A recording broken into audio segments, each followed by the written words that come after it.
Let's go ahead and take a look at a few more simple interest problems.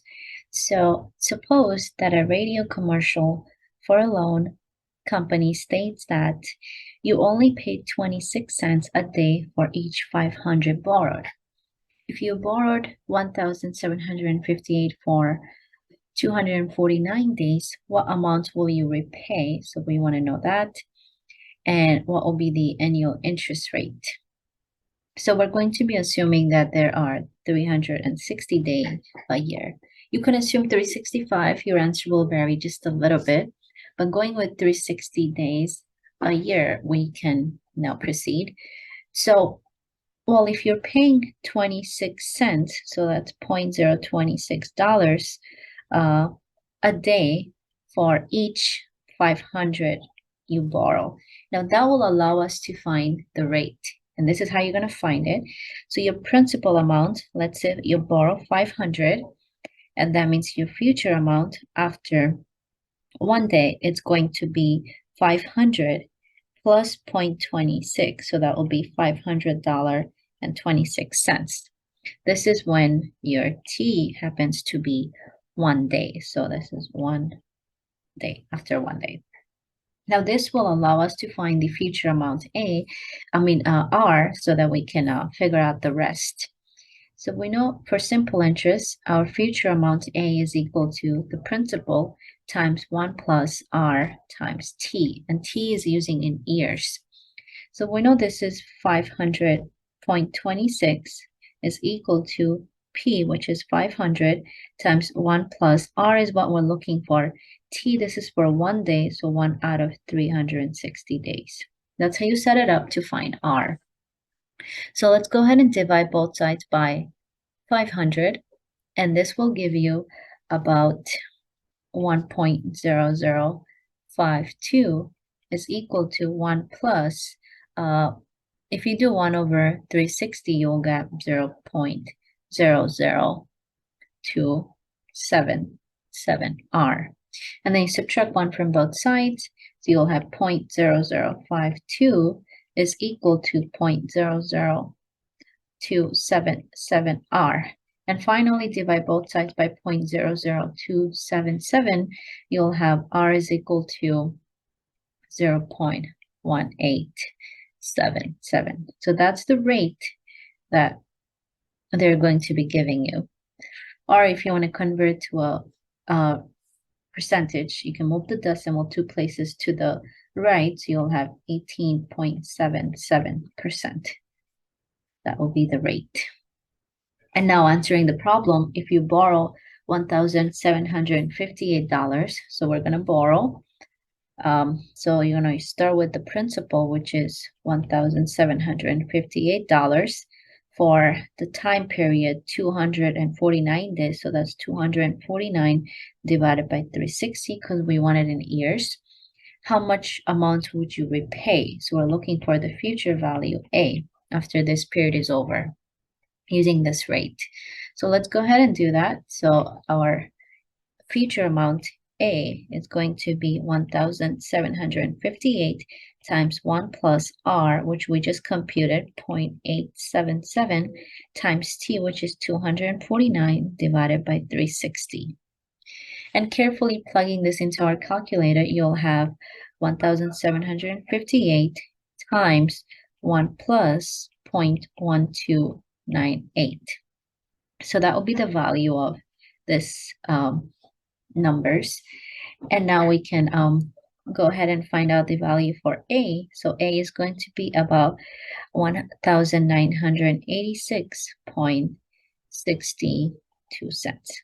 So that will be the amount if you borrow $1,758 at this rate for 249 days. Now let's take a look at this example. So to complete the sale of a house, the seller accepts from the buyer a 180-day note for $10,000 at 7% simple interest annually, of course. And this means that both principal and interest will be repaid in 180 days, okay?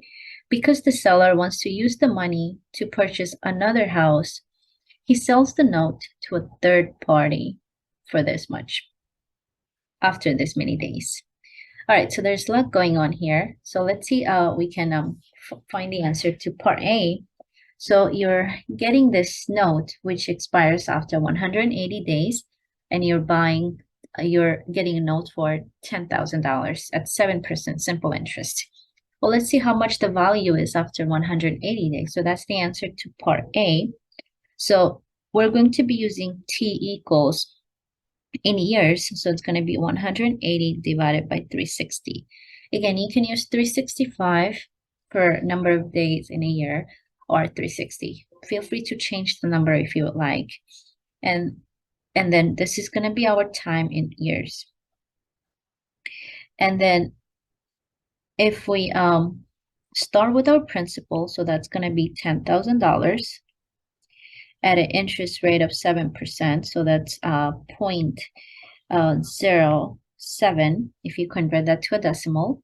So how much will you have? So with this, we're going to have our future amount A, that will be 10,000 times 1 plus R, which is 0.07 times T, that's 180 divided by 360.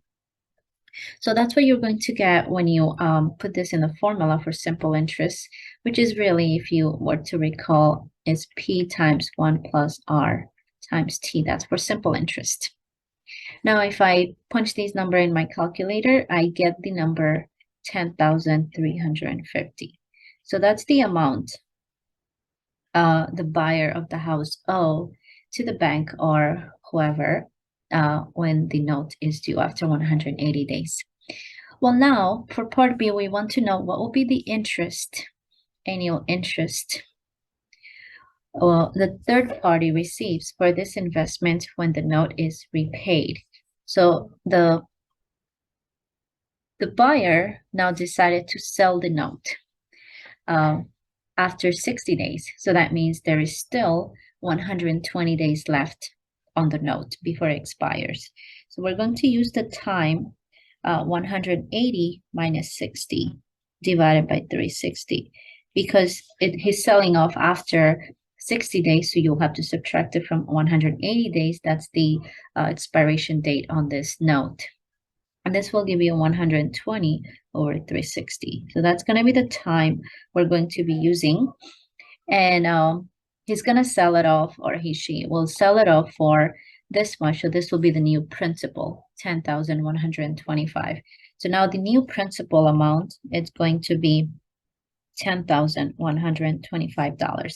But we know how much the value is when the first time the person got it, that's this much. So we know that after 180 days, the value or the future amount is going to be 10,350. And we want to know what is the rate this third person is going to get now. So let's put all of this together and find out the rate. So we're going to have A is equal to P times 1 plus R times T. We know everything except for R, so this is your unknown right now. So plug in what we know. So we have the future amount, that's 10,350. We're selling it for 10,125. That's the principal times 1 plus R times T. So after 60 days, so there's 120 days left on the note over 360. And then if you punch this in your calculator, you will have R is equal to 0.066. In other words, the rate the third person is going to get would be 6.67%. So that will be the rate for the third person. All right, I hope this makes sense. I will see you next time. Take care.